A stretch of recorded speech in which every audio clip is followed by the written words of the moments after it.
Okay.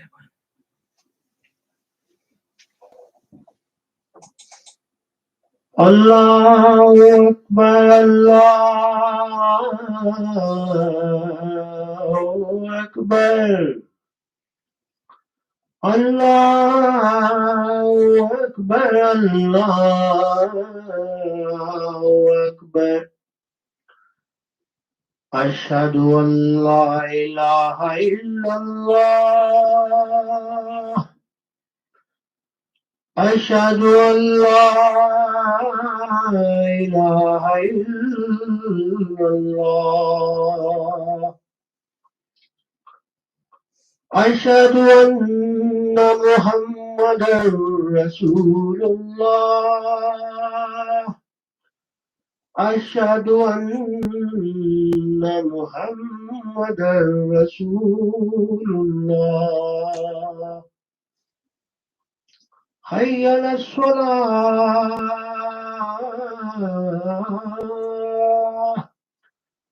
حي على الصلاة حي على الفلاح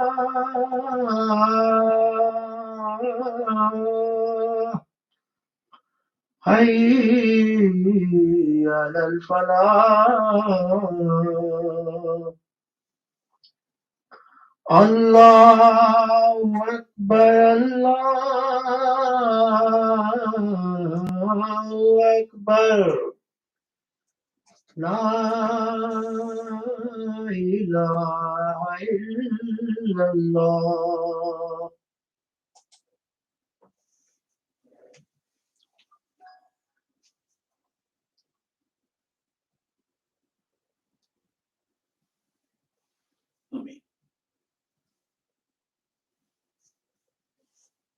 أشهد أن لا إله إلا الله وحده لا شريك له وأشهد أن محمدا عبده ورسوله أما بعد فأعوذ بالله من الشيطان الرجيم بسم الله الرحمن الرحيم قال الله تعالى في القرآن الحكيم بسم الله الرحمن الرحيم إذ قالت امرأة عمران رب إني نذرت لك ما في بطني محررا فتقبل مني إنك أنت السميع العليم فلما وضعتها قالت رب إني وضعتها أنثى والله أعلم بما وضعت وليس الذكر كالأنثى وإني سميتها مريم وإني أعيذها بك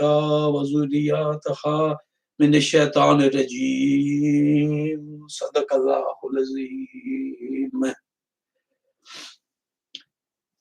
The title of today's khutbah is Mary's mother, that is to say Hazrat Maryam's mother, and Mary herself as models for the righteous. And I'm continuing with the subject covered by my learned friend Ken Mushtaq Ali in last Friday's khutbah. And I will look at it from a different perspective. And the verses which I've recited here, the two verses, they translate as follows.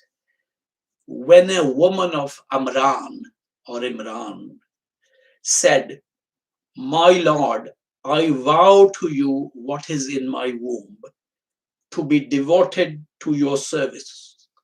So accept it from me.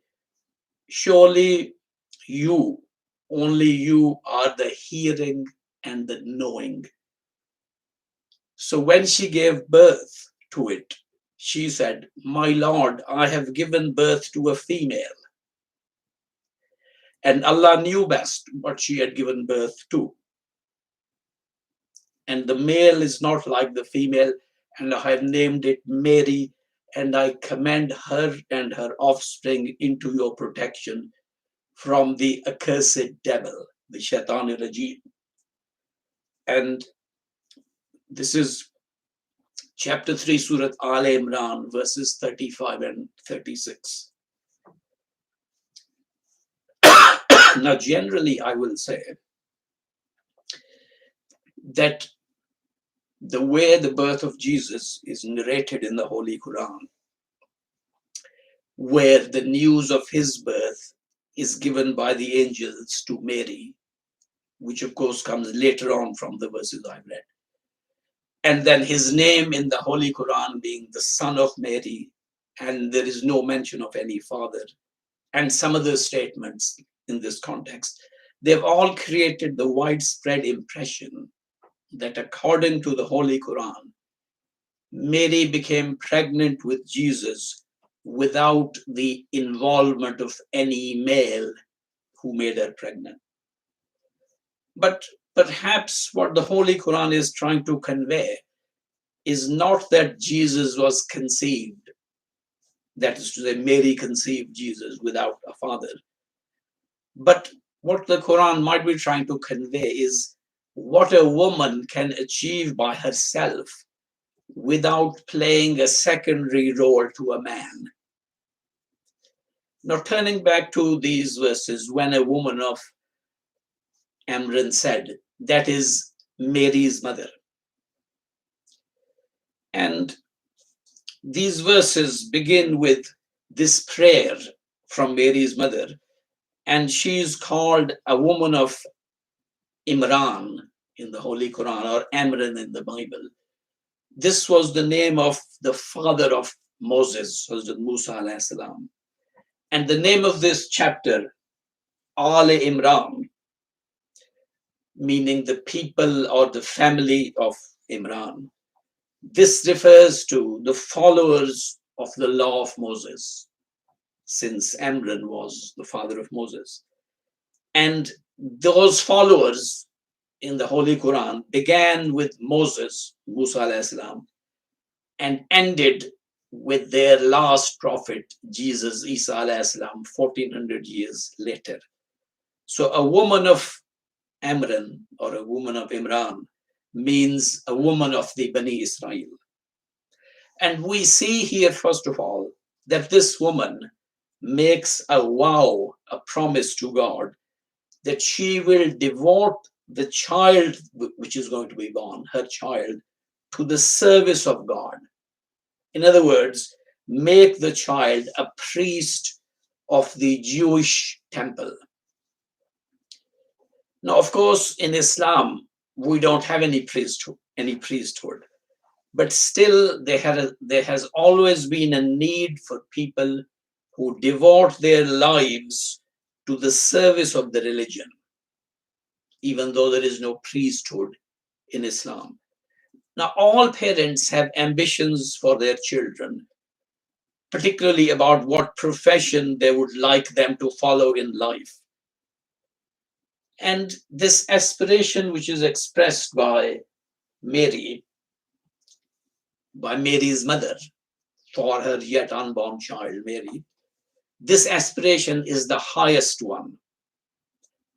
And Maula Muhammad Ali, in his Urdu commentary of the Holy Quran, writes this under this verse. He writes, all stories of the previous nations given in the Holy Quran are meant for conveying a lesson to the Muslims. The statement made here shows that among the Bani Israel, among the Israelites, even in their time of decline, there were people who devoted their offspring to the service of the religion. In fact, no religion can remain in existence until it has within it some followers who devote their lives for serving the religion. I'm still continuing to quote from Maulana Muhammad Ali. And he says, Muslims today must learn a lesson from this. And they should have among them people who devote their offspring to the service of the religion and prepare them for it from childhood. Muslims should remember that even if they again became rulers of the world, still Islam's high standing and prestige cannot be established in the world unless Muslims have among them people who devote their lives for the propagation of Islam. So this is what Maulana Muhammad Ali wrote. Now, turning back to this story of Mary's mother, if we look in the classical commentaries of the Holy Quran, then we find there that they give the name of Mary's mother as Hannah. And in Christian writings, though not in the Bible, in some other Christian writings, the name of Mary's mother is given as Anne, which is just a version of Hannah. And they say that Mary's mother was unable to conceive a child, so she prayed to be able to have a child, and God granted her prayer. And she became pregnant with Mary in the normal way through her husband. Everyone believes this. Now, as regards this vow she made, promise to Allah, that my Lord, I vow to you what is in my womb to be devoted to your service. So accept this from me. In making this vow by Mary's mother, there is no mention of Mary's father in connection with this vow. And perhaps this is to show the empowerment of women, that the mother by herself can express an aspiration for the future of her child. When Mary was born, her mother realized that she was not male. In those days, in fact, till recently, you only knew the sex of the child after the child was born. And Mary's mother realized that this child cannot be permanently devoted to serve in the temple for its entire life because it is not a male. Not disappointed at being unable to fulfill her ambition, Mary's mother says, and this in the verses which I've quoted, my Lord, I have given birth to a female. How often do we hear this sentiment in our society that, oh, a female has been born, with disappointment? But our disappointment, or the disappointment in our society, is for a different reason. Our disappointment is that a female has been born, and people are disappointed that the family will be loaded with the burden of bringing up a daughter and then getting her married. A son, on the other hand, is considered as a future asset for the family and not as a liability like a daughter. But the concern of Mary's mother is not this. Her concern is that she will be unable to fulfill her vow that the child be permanently devoted to the service of God. And at this point, the Holy Quran says, in the verses which I've recited, and Allah knew best what she had given birth to. She says, I've given birth to a female. God says, Allah knew best what she had given birth to. The meaning is that Allah knew the great capabilities that the child would have. In human eyes, a female was born. But in Allah's eyes, what she had given birth to, which are the words of the Holy Quran, what she had given birth to was someone possessing the highest moral and spiritual qualities. And later on, this was seen in the life of Mary. Although in this khutbah, we don't have the time to go further than Mary's birth itself. Now, Mary's mother prayed that Mary and her offspring always remain under God's protection from being misled by the devil. You heard that in the verse which I recited. She prayed to Allah for that. Now, Mary was only just then born.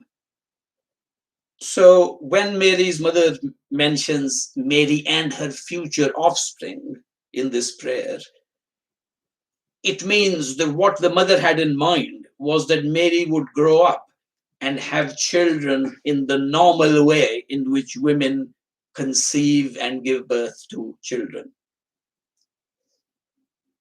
And this prayer also shows that both Mary and her offspring require God's protection from the devil, both in the same way.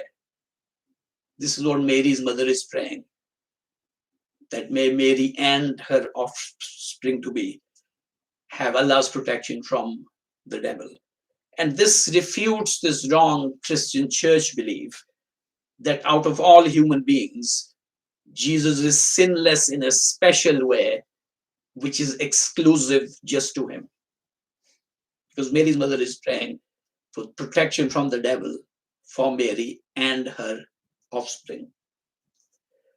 Now, in connection with this prayer of Mary's mother, I commend her and her offspring into your protection, O my Lord, into your protection from the accursed devil.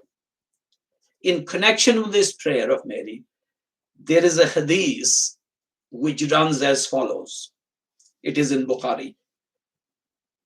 It says, no human being is born, but the devil touches him when he is born. When he or she is born, the devil touches him. So he cries out for help. The baby cries out for help because of the touch of the devil, except for Mary and her son, except for Mary and Jesus. And the Christian critics of Islam have used this hadith to argue that, look, Islam itself is admitting that every human being when born gets touched by the devil at birth. In other words, he's made sinful at birth. And that the only people this didn't happen with were Mary and her son, Jesus. So those Christian critics of Islam claim that this shows that all prophets, even including the Holy Prophet Muhammad, were touched by the devil at the time of their birth. That is what they then claim from this hadith. But you see, this hadith, if you take it literally, is against the basic teachings of Islam. The teachings of Islam are that every human being is created possessing the true human nature with which Allah has created all human beings. And the Holy Quran tells us that turning to God, turning to Allah, is a part of this true human nature. And the Holy Quran also says that when a human being is born, God makes him complete by breathing Allah's own spirit or ruh into him. And the Holy Quran also declares that when human beings are born, God makes them bear witness to his existence by asking them, am I not your Lord? So this is all stated in the Holy Quran. Now it is quite ridiculous and against obvious facts to say that a baby cries at birth because the devil touches him. That's why the baby is crying at birth.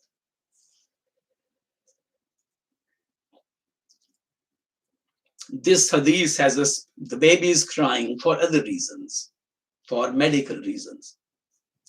This hadith has a spiritual meaning. It cannot have a literal meaning. And this meaning has been explained by many earlier commentators of the Holy Quran in the history of Islam. And this meaning was also put forward again by the founder of the Ahmadiyya movement and by the great scholars of our movement. And that explanation is this, that by birth here, when it says when a human being is born, is meant a human being's spiritual birth after he has grown up.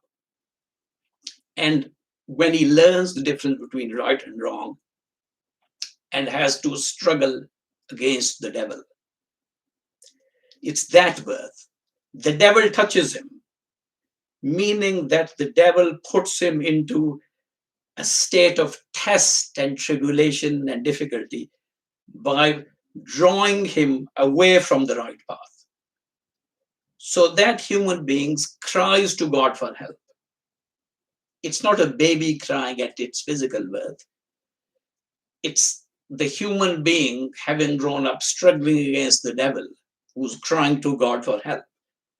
And this happens to all human beings. But this hadith says, except for Mary and her son. It doesn't happen to them. The devil does not succeed against them. And by Mary in this hadith are meant the believers, the mu'mineen of the highest rank, and by her son are meant all prophets of God. So these are the two categories of people, believers of the highest rank and prophets of Allah, whom the devil cannot touch or harm.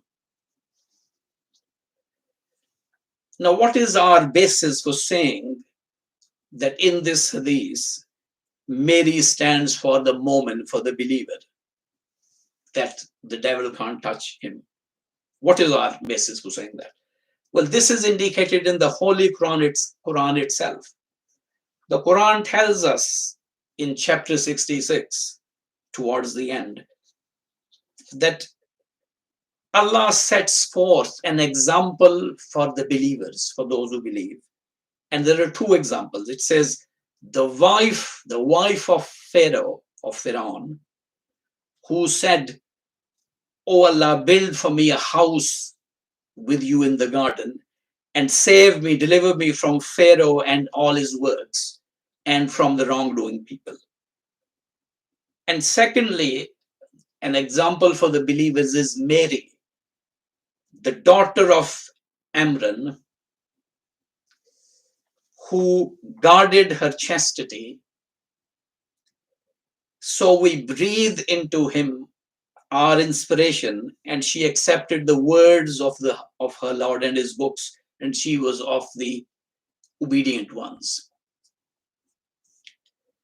So these verses tell us that there are two kinds of believers.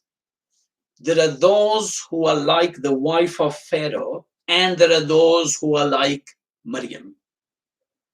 The wife of Pharaoh was herself a righteous woman, but she had to submit to Pharaoh and to the wrongdoing, and she had to be with the wrongdoing people of the Pharaoh, even though she disliked this. So she prayed to God to save her from the wrongs that the Pharaoh and his people were doing. And this is the type of believer who wishes to be free of sin and wrongdoing, prays for it as well, but still remains trapped in the grip of wrong desires and bad deeds from which he cannot escape, like the wife of the Pharaoh cannot escape the Pharaoh. So that's one type of believer.